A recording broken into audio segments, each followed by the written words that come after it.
শুভ সকাল বন্ধুরা। মহান সৃষ্টিকর্তার প্রার্থনা শেষে আপনাদের কাছে নতুন কনসেপশান।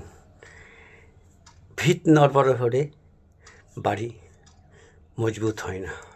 এই কনসেপশান মনে হয় আজকে বিজ্ঞানের দৌলতে সেটাও মনে হয় শেষ হয়ে গেছে।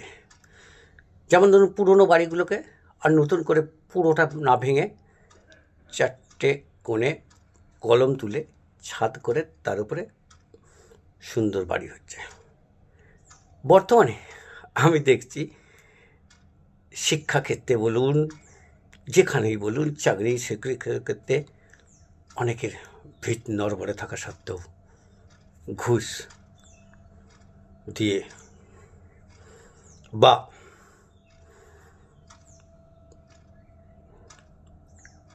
আপনার সুপারিশে আপনি ভালো ভালো চাকরি পেয়ে যাচ্ছেন। নতুন কনসেপশন।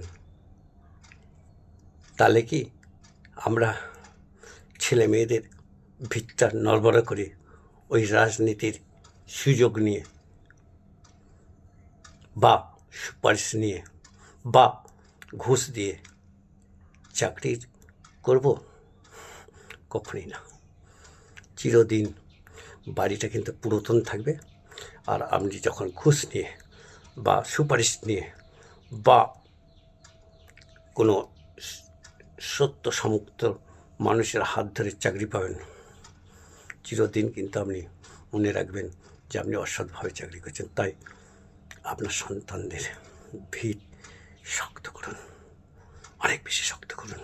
মহান সৃষ্টিকর্তার কাছে প্রার্থনা করি আজকের দিনটা সকালে ভালো কাটুক, ভালো থাকবেন, সুস্থ থাকবেন, এই কামনা করি। ধন্যবাদ।